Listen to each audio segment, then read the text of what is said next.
Salamlar. Bugün sizlərə 5-ci sinif ədəbiyyat tarixindən yeni mövzunun izahı Vətən müharibəsi mövzunun izahını təqdim edəcəyəm. Gəlin başlayaq dərsin izahına. Gözəl bir yaz səhəri idi. Balaca Qalib atasının əlindən tutub məcburi köçkünlər üçün tikilmiş qəsəbənin mərkəzində yerləşən məktəbə tərəf addımlayırdı. O yol boyu atasına müxtəlif suallar verir. Atası da təmkinlə bu suallara cavablandırırdı. Birdən Qalib soruşdu: "Ata, nə üçün qəsəbəmizin adı Qayıdış adlanır? Mən bizim sinif otağındakı Azərbaycan xəritəsinə də baxmışam. Lakin xəritədə belə adda kənd, qəsəbə görmədim." Atası Uluxan bir qədər susduqdan sonra dedi: "Oğlum, o dağları görürsən? Bax o başı qara dağlar Qarabağın dağlarıdır. Kirsdir, Dəlidağdır. Oralar bizim dədə-baba torpaqlarımızdır. Təxminən 30 il əvvəl ermənilər havadarlarının köməyi ilə oranı işğal etdilər. El-obamız öz yurt yuvasından didərgin düşdü. Lakin biz doğma torpaqlara qayıtmaq ümidimizi heç vaxt itirmədik. Ona görə qəsəbəmizin adını da Qayıdış qoymuşuq. Biz Qarabağımıza mütləq qayıdacağıq. Biz qayıtdıq. İşğalçı ermənilərin Qarabağda onun üzük qaşı olan Şuşamıza and içmə mərasimi keçirmiş, həmçinin orada qurduqları qondarma rejimin parlament binasında tikməyə başlamışdılar. Yəni bu Qarabağ bölgəsi ermənilərin nəzarətində olarkən, demək buralar nə edir? Ermənilər and içmə mərasimi keçirirlər. Həmçinin orada qurduqları qondarma rejimin parlament binasında tikməyə başlamışdılar. 2020-ci ilin iyul ayında isə Qarabağdan münaqişə ocağından kənarda yerləşən Tovuz ərazisində növbəti təxribat törədilir. Demək, harada törədilir təxribat? Tovuz ərazisində nə zaman? 2020-ci ilin iyul ayında baş verir bu təxribat, yəni erməni diversiyası Tovuz ərazisində demək hücuma keçir və Azərbaycan ordusunun generalı əsgərlərinin sevimli zabiti Polad Həşimov xaincəsinə atılan mərmiyə tuş gəldi və həlak olur, yəni şəhid olur. Demək, bu Tovuz döyüşlərində nə olur? Azərbaycanın generalı Polad Həşimov Tovuz döyüşlərində ermənilərin xaincəsinə atdığı güllə nəticəsində şəhid edilir. Onunla yanaşı İlqar Mirzəyev də yəni bu Tovuz döyüşlərində şəhid edilir. Hər ikisinə milli qəhrəman adı verilir Polad Həşimova, İlqar Mirzəyevə. Bu hadisələr xalqımızın böyük etiraz çıxışı ilə qarşılandı. Artıq səbir kasamız dolmuşdu. Nə olmuşdu? Artıq səbir kasamız dolmuşdur. 2000-ci ilin 27 sentyabr səhəri Qarabağ səması atılan top atəşlərinə diksindi. Azğınlaşmış erməni silahlıları yenə də cəbhəyanı kəndlərimizi, yaşayış məntəqələrimizi atəşə tutmağa başladı. Dinc sakinlərin yaşadıkları evlər dağıdılır, əhali sığınacaqlara köçürüldü.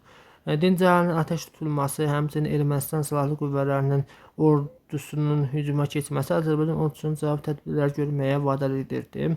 Nə zaman olur? 27 sentyabrda ermənilərin hücuma keçməsi nəticəsində dinc sakinlərimiz həlak olur və bunun nəticəsində cavab tədbir olaraq Azərbaycan ordusu ermənilərin üzərinə əks hücuma keçirlər və beynəlxalq hüquq BMT qətnamələri nəzərə alınmayan sülh danışıqlarından bilərəkdən uzadan dəfələrlə bu danışıqlar pozan azğın düşmən artıq cəzalandırılmalı idi. Yəni artıq Qarabağ azad edilməli idi. Daha sonra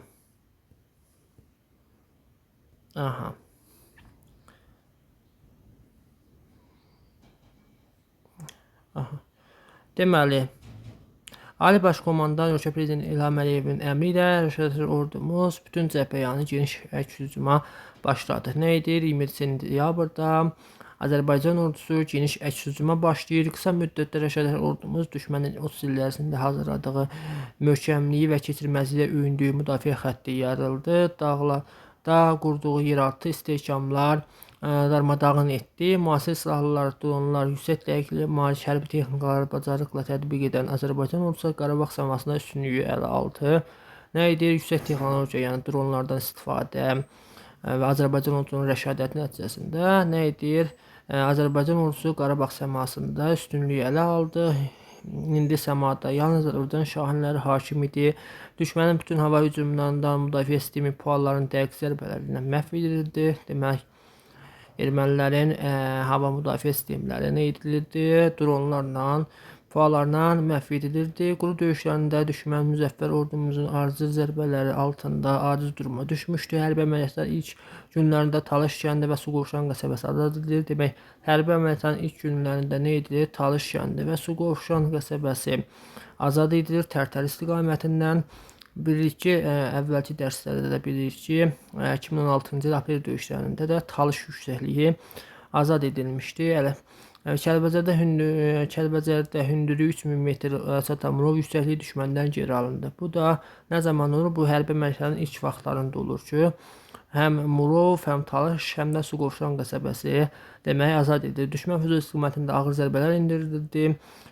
Bu şimal istiqamətində, yəni hərbi əməliyyatlar nəticəsində azad olunan ərazilərdir.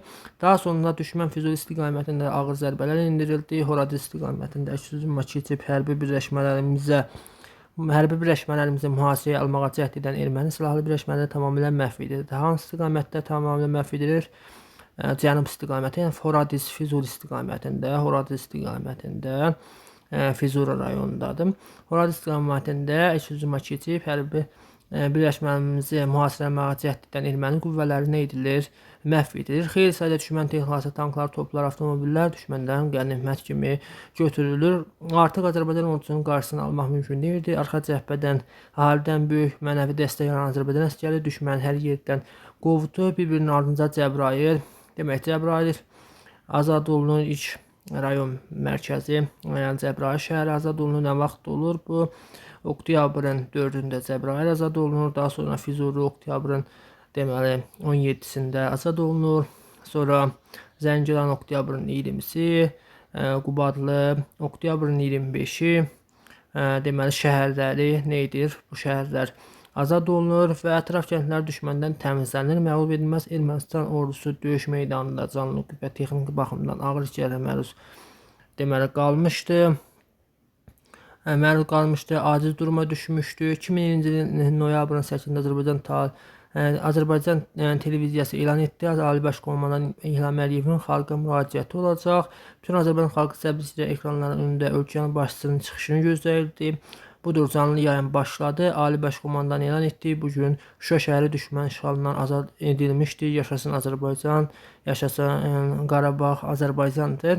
Nə zaman olur? Noyabrın 8-də də Şuşa azad edilir. Şuşa şəhəri. Daha sonra Qarabağın ürəyi azad edilmişdi. Bu xəbər xalqımızın 28 ildir ki, arzu edirdi ki, həsrətlə gözləyirdi.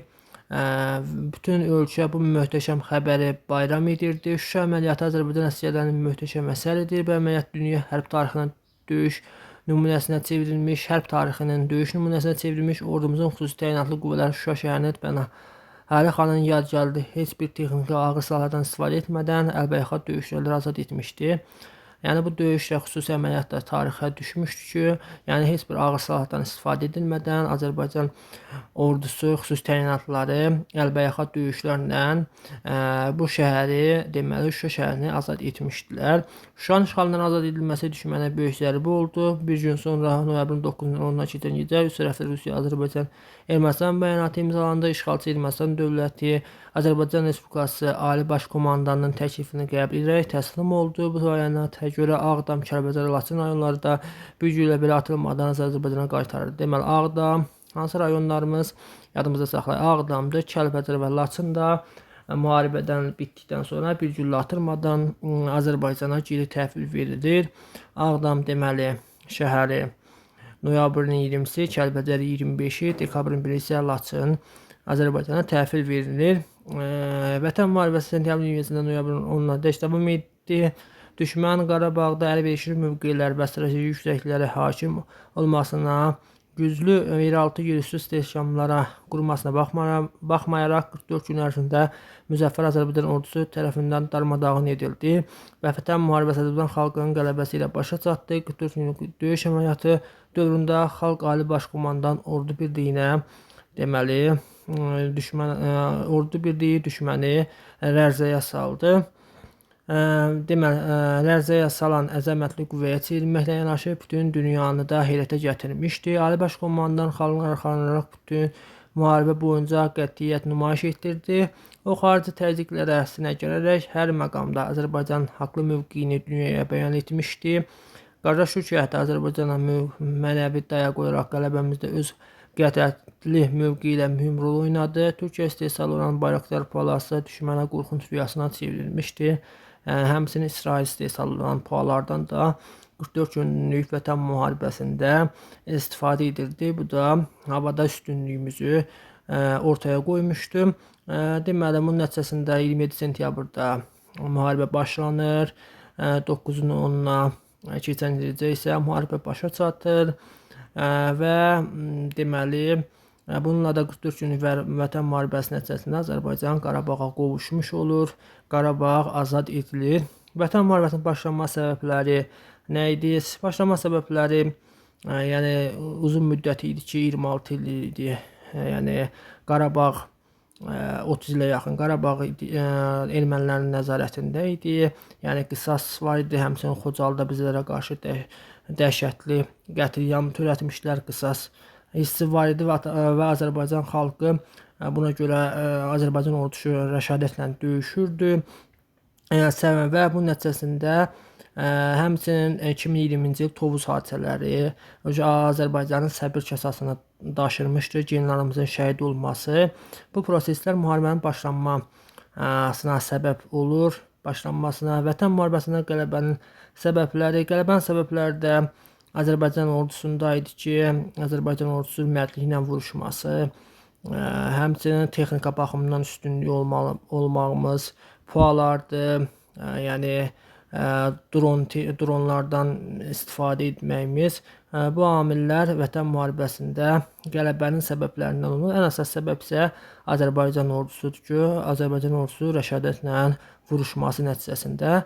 Qələbənin nəticəsində isə Qarabağ tamamilə azad edilir. Deməli, Qarabağ düşməndən tamamilə azad edilmiş olur.